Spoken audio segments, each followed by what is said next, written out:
Matthew 27, verses 9 and 10, we're told that Matthew's totally confused here. First, he quotes part of a prophecy from Zechariah. Then he says it comes from Jeremiah. Then he takes the whole thing totally out of context. How can you possibly believe in the inspiration of the New Testament, or that Matthew was writing accurately with something this botched and garbled? Now, I haven't done a lot of personal reflecting in this class. I wanted to cover as much territory within the text as possible, but I just want to pause and tell you what happened when I was working on this. I compiled my list of principled objections and then worked on writing what was ultimately a 5-volume series. Originally it was going to be 1 volume. We realized it was going to take 3. The 3 became 4. The 4 became 5. And I gathered the principal objections I heard from rabbis, from counter-missionaries, in counter-missionary books, tapes, literature. Things were not on internet as much then, but the internet's repeated most of the major objections and issues. I put them together, put my list together, and then began to work in the content. Volume 1, which contained general and historical objections, the one that I wrote last was not the last objection. It was the question of the Holocaust. I remember thinking, why did I even say that was going to be on the list? I mean, I send it into the publisher, it's on the list, it's going to be in the table of contents. Why did I even have to deal with the Holocaust? I mean, I could just, that's a Jewish objection to God or questions about God. Why do I have to even deal with that? But I had to because of the association of the Holocaust with European anti-Semitism and European Christianity and so on. So I had to deal with it. I remember I thought, whatever I write, I'm damned if I do, I'm damned if I don't. I mean, whatever answer I come up with. And I struggled, and then God began to give me insight. And just that section of the book has been taken out. Jews for Jesus used it with our permission when they did a special Passover outreach, and they had testimonies of Holocaust survivors who believe in Yeshua today, Jewish Holocaust survivors who believe in Jesus. And they sent out those videos then, it was videos back then, sent out those videos along with a mini book. It was translated into German, just that section to be distributed in German. I felt God really gave me insights. Well, as I was working on volume 4, I really struggled with Matthew 27 because I said, I don't want to give a cheap answer. I've thought about it. I've never really dug that deep and studied it with great intensity, but the little I've looked at it, and the objections, the responses to them, the commentaries. Now, I haven't spent days and weeks and months, but the hours I've looked at it, I just haven't been satisfied with the answers. And it was troubling me because I don't like cheap answers. And even if I have solid, clear, definite evidence for 99 out of 100 things, if there's that one that's there, it bothers me. And I would rather let it sit and bother me until I get the true answer than just come up with a superficial thing and stick a Band-Aid on it. That's why some things I've read over the years, some scholar, some critic would attack something in Scripture. It has nothing to do with Jewishness, and I'd read it and look at it. It's like, that's a strong objection. I'm not sure of the answer. I'm not sure what the answer is. Let me think about it. Oh, I know Jesus is real. I know Yeshua is real. I know God's real. I know the Scriptures are true. I know my experience with God is real, but that's a good question. Let me think about it. And then it may be months later, it comes to me. I may study it for months. It may be years later. It's like, that's it. There's your answer. So I was working on this passage, and I wasn't happy with my understanding of it. And that particular night, I had a sleepless night. Now, you have to understand, I've been following the Lord as of this recording over 41 years. And I don't struggle with doubt. I don't struggle with doubt as to the existence of God. I don't struggle with doubt in terms of the Bible being God's Word. I don't struggle with doubt in terms of God's faithfulness and goodness. If I pray and cry out and don't see an answer, if I pray and cry out for something critical and don't see an answer, it may be painful, but I just have faith. I don't question. I don't question whether Jesus is the Messiah, whether Jewish people will ultimately turn and Romans 11:26 be fulfilled. I don't question that. I'm quite confident about it. I'm sure about it. Oh, I have testing and challenges and pressure and battles, and sometimes it's very intense, sure. But I don't get challenged a lot in terms of faith. Over the 41 years, there have been just a few times where it was overwhelming, this assault on my faith. And you're just supporting it. It's not true. You're just making it work. And whether it's an attack on, you've never seen God really move. You've never seen God really work. You can't possibly say this is messianic. You can't possibly say it's about Jesus. Whatever the attack was, there have been a few of them, very intense. And I've earnestly cried out to God in the midst of it. And I've gotten answers. The answers have actually strengthened my faith thereafter. I came through stronger than I was before. Well, this was one of those nights. This was one of those nights. What was it?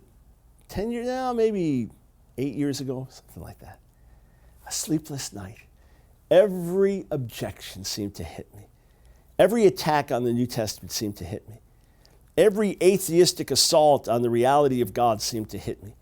Every counter-missionary objection seemed to hit me. Everything questioning my experience in God over the years. I mean, it was intense. A sleepless night. The next day, I went back to this text and started digging and, whoa, that's what Matthew was saying. That's what he was getting at. Wow, so I want to go through this and take a little time and say, let's say this was something in Talmud, you're a religious Jew, you dig and try to figure out, okay, well, was he saying this, or was he saying this, or should I interpret it like this, or should I interpret it like this? Let's look at Matthew in a little more depth here. Matthew chapter 27. Are you ready? Matthew 27. Verse 3, when Judas, his betrayer, saw that Jesus, Yeshua, was condemned, he changed his mind and brought back the 30 pieces of silver to the chief priests and the elders. So to whom? Chief priests and elders, saying, I've sinned by betraying innocent blood. They said, what is that to us? See to it yourself. And throwing down the pieces of silver into the temple, he departed, and he went and hanged himself. But the chief priests, taking the pieces of silver, said, it is not lawful to put them into the treasury, since it's blood money. So they took counsel and bought with them the potter's field as a burial place for strangers. Therefore that field has been called the field of blood to this day. Then was fulfilled what had been spoken by the prophet Jeremiah, saying, and they took the 30 pieces of silver, the price of him on whom a price had been set by some of the sons of Israel, and they gave them for the potter's field as the Lord directed me. Problem number one, that's not Jeremiah, that's Zechariah. He's primarily quoting Zechariah, but with reference to Jeremiah's prophecies about judgment on Jerusalem, judgment on the chief priests and elders. And he wants us to know it's not just a prophecy of Zechariah, it's also a prophecy of Jeremiah. Dig and look. And this is also one of those passages which indicates to us that he was reading this in Hebrew, not in Greek, not in an Aramaic paraphrase. So let me break this down for you, all right? Let me break this down for you. First problem, text seems to come from Zechariah 11 rather than anywhere in Jeremiah. Second, there's no reference to a potter's field in the text in Zechariah. They took the 30 silver coins, the price set on him by the people of Israel, and they used them to buy the potter's field as the Lord commanded me. Zechariah 11 through 13 doesn't mention a potter's field. Let's just go back and look at that. There's no potter's field mentioned. Here's what's written in Zechariah 11, beginning in verse 11. So it was annulled on that day, and the sheep traders who were watching me knew that it was the word of the Lord. Then I said to them, if it seems good to you, give me my wages, but if not, keep them. And they weighed out as my wages 30 pieces of silver. Then the Lord said to me, throw it to the potter, the lordly price at which I was priced by them. So I took the 30 pieces of silver and threw them into the house of the Lord to the potter. Matthew says they took the 30 silver coins, the price set on him by the people of Israel, and they used them to buy the potter's field as the Lord commanded me. So, first thing, did Matthew get Zechariah and Jeremiah confused? Well, the problem with that is that he had a long time to work on this. To get it confused is strange, and then why didn't all the scribes afterwards just change it? Okay, Matthew made a mistake here. Made a mistake. We're copying this text out, and we see you made a mistake. So that's unlikely. He's quoting from memory, made a mistake. Well, he wasn't just quoting from memory. He'd studied these things, looked at them for years. And the idea that a later scribe changed it, well, you're not going to do that. A scribe's not going to change something correct and make it into something erroneous, then everybody else copies that out. And the idea that it was part of a larger scroll, and It's possible many Christians use that explanation. I'm in no way convinced of it. So my understanding is this. While quoting primarily from Zechariah, Matthew is pointing the reader to a key passage or theme in Jeremiah as well, one that tied in with the point he wanted to make. Thus, to draw this to the reader's attention, he made reference to Jeremiah, since the reference to Zechariah would be obvious. Now, we have Mark, by the way, quoting from both Isaiah and Malachi, but it says it's written in Isaiah the prophet. So he quotes Isaiah and Malachi, but just references Isaiah, the greater one, the one that comes first, quotes that, and then quotes Malachi as well. So Matthew could be doing something similar to this. What about the potter's field? Well, first let's deal with the issue of the potter. In the NIV, Zechariah 11:13 reads, "And the Lord said to me, throw it to the potter, the handsome price at which they priced me. So I took the 30 pieces of silver and threw them into the house of the Lord to the potter." The New Jewish Version reads, "The Lord said to me, deposit it in the treasury. And I took the 30 shekels and deposited in the treasury in the house of the Lord." With a note that the meaning of some of the words, including treasury, is uncertain. This is interesting. In the Hebrew text, it reads hayotzer, the potter, but some textual and interpretive traditions understood this to be the equivalent of ha'otzar, the treasury. That's how some of the rabbinic commentaries read it. Or ha'otzer, the keeper of the treasury. So rabbinic traditions are saying, is this the potter, or is it treasury, or the keeper of the treasury? The only issue is that the Hebrew yotzer itself does not mean treasurer or treasury or keeper of the treasury. It does not mean that. It means potter, one who forms things within the Hebrew Scriptures. Also, the text literally says throw it, not deposit it. Not deposit it in the treasury, but throw it to the potter. The Septuagint understood hayotzer to refer to the furnace, smelt meaning smelter, a possible with otherwise unattested usage of this noun in the Tanakh. So which version did Matthew follow? Well, he cited the Septuagint in part, but did he cite it here? No, not in full here. Did he follow the tradition reflected later in the Targum, the Targumic interpretation, tying it with the treasury? No. See, these were interpretive traditions that were available in his day, either in writing or orally. Did he follow either one? No. What did he do? He translated directly from the Hebrew, rendering hayotzer as the potter, but with the addition of one detail that in hindsight made tremendous prophetic sense. The money that was cast into the house of the Lord for the potter was actually used to buy the potter's field. Matthew is adding that in to explain the money for the potter was given to buy the potter's field. What did the potter do with the money? The potter bought a field. In other words, this was not a matter of Matthew creating a story to fit the biblical text, as if his secret agenda was to make it look as if Jesus fulfilled the prophecies. Rather, as Carson noted, D.A. Carson, when we examine Matthew's quotation clause by clause, we can see impressive reasonings for holding that the narrative does not grow out of the prophecy. Did you get that? Matthew is talking about the potter using the money to buy a field, right? Zechariah 11 doesn't speak about potter's field. It speaks about the potter. If Matthew was saying, ooh, look at this. I'm going to create a narrative that the money was used to buy a potter's field. That's what I'm going to do. I'm going to create a narrative, the money was used to buy a potter's field, then I'm going to put that back in the Hebrew text. Well, why when the Hebrew text doesn't talk about it? Rather, this actually happened. The money was actually used to buy the potter's field, and Matthew looks at this, says the same 30 pieces of silver involved in a betrayal, 30 pieces of silver, and the potter's field is bought. Zechariah 11 says, given to the potter. Potter's field is bought with the 30 pieces of silver. This actually happened. Oh, look at this.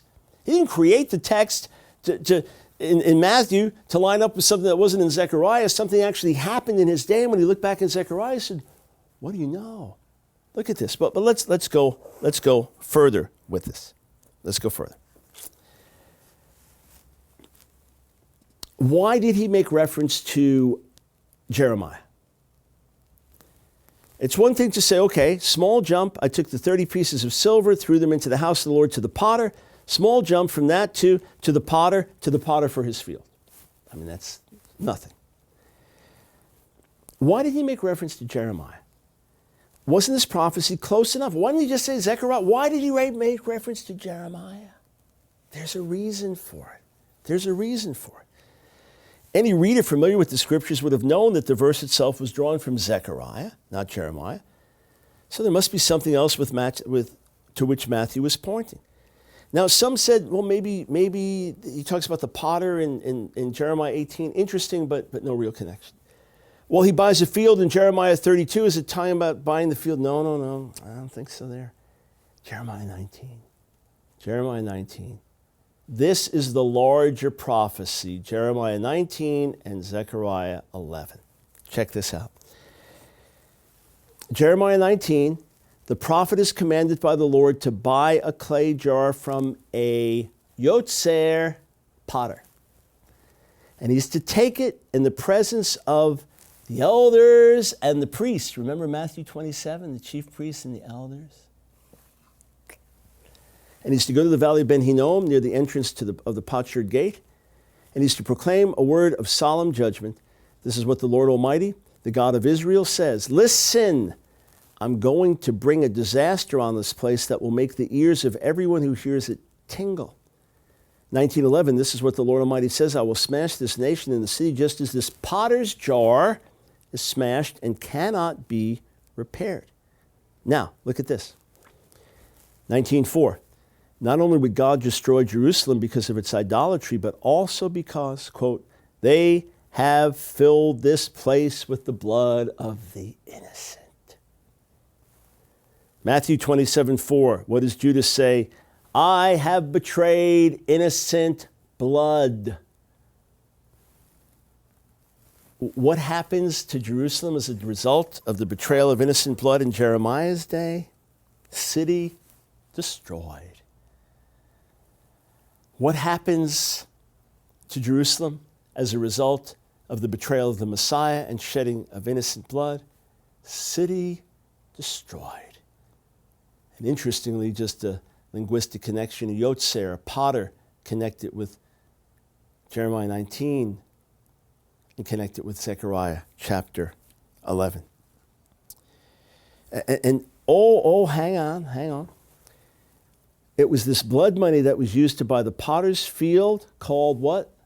Field of blood. And to whom did Judas make this confession? And who was it that decided to use the blood money to buy the potter's field? It was the chief priests and the elders, shades of Jeremiah 19:1. Note also that Jeremiah, after breaking the potter's jar, declares, they will bury the dead in Tophet, in the valley of Ben Hinnom, until there is no more room, where the potter's field in Matthew 27 becomes as a burial place for foreigners. As a result, Michael Knowles points out, whereas both were formerly associated with potters, they now carry names connoting bloodshed, valley of slaughter, and field of blood. So what was Matthew actually saying here? What was Matthew actually saying? He's saying, remember the potter. Remember the blood guilt. Remember Jeremiah's prophecy about the destruction of our city and temple. It happened just as he said it would. And today there's even greater blood guilt with even greater consequences. We betrayed God's Son. We've given the Messiah over to death. Judgment is near. So by citing Zechariah, which is very literal, with the 30 pieces of silver now being taken and given to the potter, and Jeremiah says yes, Matthew says yes to buy the field, the potter's field. Messiah betrayed for 30 pieces of silver. He cites Zechariah, but he references Jeremiah to make you dig deeper. And then you realize, oh my, blood guilt. Chief priests and elders seeing this, complicit, not repenting. Potter, field of blood, valley of slaughter, foreigners buried. Wow. Jeremiah is speaking of this. Zechariah is speaking of this. Matthew ties them together. D.P. Senior notes, the explicit details which have been fulfilled are spelled out in the words of Zechariah, but it is the tragic tone of Jeremiah's prophecy that colors the accomplishment of God's will in a moment of betrayal and truth. And other scholars have pointed out that there's a connection between Jesus and Jeremiah in many ways through Matthew's gospel, hence yet another connection at the end here. Now, here's a question. Was Zechariah really prophesying the betrayal of the Messiah?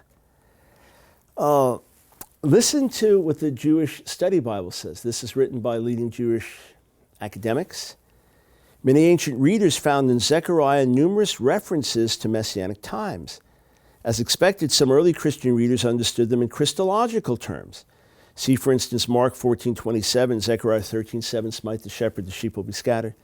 Matthew 27:9 and Zechariah 11:12 and 13. John 19:37, the look on me whom they pierced, Zechariah 12:10. John 12:15 and Zechariah 9:9, the Messiah riding meek and lowly on a donkey.